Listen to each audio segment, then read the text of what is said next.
Guys মোৰ যদি আগৰ ভিডিঅ'টো চাইছিলে নিশ্চয় আপোনালোকে গম পাইছিলে আমি কলৈ আহি আছোঁ।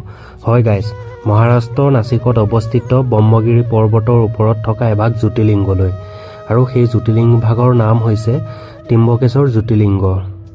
যিহেতু আমি ৰাতি আমাৰ পুনেত থকা ৰুমৰ পৰা ৰাতি 3:30 বজাতে আমি ৰুমৰ পৰা যাত্ৰা কৰিছিলোঁ, আৰু এতিয়া 8:30 হৈ গ'ল। আহি আমি প্ৰথমখন গেটত উপস্থিত হৈছোঁ। আমি আহি আজি এই জ্যোতিৰ্লিংগভাগৰ শেষৰখন গেটত উপস্থিত হৈছোঁ। মোৰ লগত জ্যেষ্ঠ নেতা ডাঙৰ দাদা আৰু মোৰ লগৰ এজন আছে, লগতে হাজৰিকা দা আৰু দাদাৰ লগৰ এজনো আছে। গাইজ, এই জ্যোতিৰ্লিংগভাগলৈ অহা উদ্দেশ্য হৈছে জুবিন দাই যাতে অতি সোনকালে ন্যায়টো পায় আৰু মা দেউতাৰ লগতে আমাৰ গোটেই পৰিয়ালটো যাতে ভগৱানে কুশলে ৰাখে। আপোনালোকৰ কমেণ্টত জাষ্টিছ ফৰ জুবিন দা লিখি হৰ হৰ মহাদেৱ লিখিবলৈ নাপাহৰিব। গাইজ, এইখনেই হৈছে ত্ৰিম্বকেশ্বৰ মূল দুৱাৰখন। ইয়াৰ পৰা আমি ভিতৰলৈ সোমাই যাব লাগিব। কমচে কম 300 মিটাৰমান যোৱাৰ পিছতহে আমি মেইন মন্দিৰ ভাগ পাম। গাইজ, আমি সকলোবিলাক মন্দিৰৰ ভিতৰলৈ সোমাই আহিলোঁ। এয়া দাদাৰ লগৰজন, তেখেতে তিলক লগাই আছে। এয়া হাজৰিকা দা, তেখেতেও তিলক লগাই আছে। লগতে আমাৰ জ্যেষ্ঠ নেতা ডাঙৰ দাদা, এয়া তেওঁ তিলক লগাই আছে। তিলক লগালে মনটো যিহেতু শুদ্ধ হয়, সেইকাৰণে সকলোৱে ভাবিলোঁ মন্দিৰলৈ যোৱাৰ আগত তিলকটো লগাই লওঁ। ময়ো তিলকটো ধুনীয়াকৈ লগাই লৈ বৰ্তমান আমি খোজকাঢ়ি মন্দিৰৰ ভিতৰলৈ আহি আছোঁ। যেতিয়ালৈকে আপোনালোকে নিজ চকুৱে এই মন্দিৰভাগ দেখা নাপায় বা দৰ্শন কৰিবলৈ নাহে, তেতিয়ালৈকে সেই ফিলিংটো আপোনালোকে বুজি নাপাব। ইমানেই এটা সুন্দৰ পৰিৱেশ। মন্দিৰৰ চাৰিওফালে গছ গছনি, সৰু সুৰা দোকান বহাৰবোৰ আছে। যিহেতু কিবা বস্তু আপোনালোকক লাগিলে, পূজাৰ সামগ্ৰী লাগিলে, ইয়াৰ পৰাই ধুনীয়াকৈ আপোনালোকে কিনি নিব পাৰিব। আমি সকলোবোৰে সোমবাৰে আহিছিলোঁ মহাদেৱৰ ওচৰলৈ। আপোনালোক সকলোৱে জানে সোমবাৰে মহাদেৱৰ দৰবাৰত বহুতেই ভিৰ থাকে গাইজ। আজিও সেই তেনেকুৱাই পৰিস্থিতি। ইয়াতো বহুত দূৰ দূৰণিৰ পৰা ভক্তগণ আহিছে যিহেতু মহাদেৱক দৰ্শন কৰিবলৈ। গাইজ, এই জ্যোতিৰ্লিংগভাগ সকলোতকৈ বেলেগ। ইয়াত অকল মহাদেৱৰ পূজা নহয়। হয় গাইজ, ঠিকেই শুনিছে, মহাদেৱৰ পূজা নহয় অকল।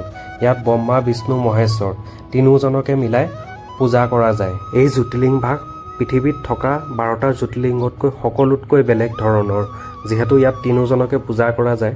আৰু বাকী যি জ্যোতিৰ্লিংগ আছে 11টা, আপোনালোক সকলোৱে জানে তাত অকল মহাদেৱকহে পূজা কৰা যায়। আমি আহি জ্যোতিৰ্লিংগভাগৰ নিচেই কাষ পালোহি।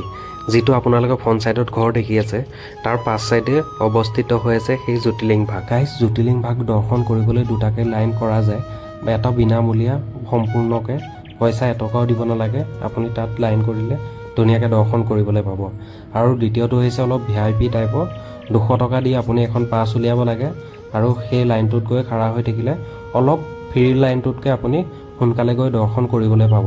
মন্দিৰটো নোপোৱাৰ আগতে আপুনি বাওঁহাতে ঘূৰি দিলে ফ্ৰী লাইনটোলৈ সোমাই যাবলৈ এইফালে এনেকুৱা এটা ৰাস্তা আছে। এই ৰাস্তাটোদি গ'লে আপুনি গৈ পাবগৈ ফ্ৰী লাইনটোত। বোলে আপুনি 2 নম্বৰ গেটখনৰ ওচৰলৈ, য'ত গাড়ী ঘোঁৰা ৰাখি থয় পাৰ্কিঙত, তাৰ পৰাই আপুনি 200 টকা দি গাই প্ৰতি এজন মানুহৰ আপুনি অফলাইনত এনেকুৱা এটা টিকেট উলিয়াবলৈ পাব। অনলাইনো কাটিব পাৰে। অনলাইন কাটিলে আপোনাৰ লিমিট থাকে, লিমিট শেষ হ'লে আপুনি তাত নাপায়। আমি আহি আকৌ লাইনত খাৰা হ'লোঁ। কাণতে এয়া দেখি আছে আপোনালোকে ধুনীয়াকৈ ত্ৰিম্বকেশ্বৰ জ্যোতিৰ্লিংগৰ মন্দিৰ, আৰু এই মন্দিৰভাগ সম্পূৰ্ণ ক'লা এটা শিলেৰে নিৰ্মাণ কৰা হৈছিল। আমাৰ সকলোবোৰ এনেকৈ লাইনতে বহুত টাইম ধৰি ৰখি আছিলোঁ, যিহেতু আমি একো খায়ো অহা নাই, ভোকো লাগি আছিলে। কিন্তু মহাদেৱৰ নাম ল'লে সকলো ভোক ক'লে যায় নিজে গম নাপাওঁ। ৰাস্তাৰ কাণতে এনেকুৱা ধৰণৰ ধুনীয়াকৈ পৰ্দাত আপোনাৰ ধুনীয়া মন্দিৰৰ দৃশ্যটো দেখুৱাই থকা যায়, য'ত পূজা কৰা যায় জ্যোতিৰ্লিংগৰ। এনেকৈ 2টা লাইন ভাগ কৰা যায়। এফালে থাকে বিনামূলীয়া, এফালে থাকে VIP। সেই তাৰ পৰা বিনামূলীয়া যিটো লাইন সেইটো আৰম্ভ হয়, আৰু ইয়াৰ পৰা আপোনাৰ যিটো VIP লাইন সেইটো আৰম্ভ হয়। 2টা ভাগত 2টাই ধুনীয়াকৈ ভগাই দিয়া হৈছে, কোনো এটা যাতে ক'তো গৈ মিক্স নহয়। গাইজ, এই ব্ৰহ্মগিৰি পৰ্বতৰ পৰাই গোদাবৰী নদীৰ উৎপত্তি হৈছে। গাইজ, এই জ্যোতিৰ্লিংগতে 90 কেৰেটৰ এটা ডায়মণ্ড আছিল, যিটো নেকি হাফবিট আছিল। ময়ো বিশেষকৈ নাজানো, সেইকাৰণে জনাবলৈ বেয়া পালোঁ আপোনালোকক। আপোনালোকে যদি কোনোবা জানে কমেণ্টত নিশ্চয় জনাব। গাইজ, যিটো জ্যোতিৰ্লিংগ আছে আপোনালোকক দৰ্শন মই এনেকৈহে কৰাব পাৰিম, কিয়নো যিটো গৰ্ভগৃহ আছে তাৰ ভিতৰত কোনো ধৰণৰ মোবাইল বা কেমেৰা এলাউ নাই। আৰু আপোনালোকে ইয়াৰ পৰা বেছিহে স্পষ্ট দেখিবলৈ পায়। যদি আপুনি গৰ্ভগৃহলৈ যায়, তাত অকল ফিলিংছটোহে ল'ব পাৰিব। যিটো মহাদেৱৰ লগত আধ্যাত্মিকতা আছে সেইটোহে আপোনালোকে অনুভৱ কৰিব পাৰিব। কিন্তু তেনেকুৱা ধৰণৰ স্পষ্টকৈ আপোনালোকে দেখিবলৈ টাইম নাপায়। তাত বেছি টাইম ৰখিব নিদিয়ে, যিহেতু লাইন বহুত ভিৰ হৈ থাকে। আৰু ইয়াৰ পৰাই ধুনীয়াকৈ চাই লওঁ, এইটো যিটো জ্যোতিৰ্লিংগৰ আছে তাতে ধুনীয়াকৈ 3টা সৰু সৰু লিংগ আছে, যিটো ব্ৰহ্মা বিষ্ণু মহেশ্বৰ ৰূপেৰে জনা যায়। এয়া ধুনীয়াকৈ স্পষ্টকৈ দেখুৱাই দিছোঁ। ময়ো লাইনৰ মাজে মাজে আগবাঢ়ি গৈ থাকিব লাগিব। ইয়াৰ পিছত লাইভ টেলিকাষ্টো চাই থাকিবলৈ নাপাওঁ। ইয়াৰ পিছতে আৰু দীঘলকৈ লাইন আৰু আছে গাইজ। ইয়াৰ পৰা কমচে কম মোক সময় আৰু 2-3 ঘণ্টা লাগিব। দেখুৱাই আছোঁ সকলোবোৰ, চাই থাকিব ভিডিঅ'টো শেষলৈ। কেনেকুৱা পালে কমেণ্টত নিশ্চয় জনাব ভিডিঅ'টো। আৰু আমি সকলোবোৰ গৈ আছোঁ।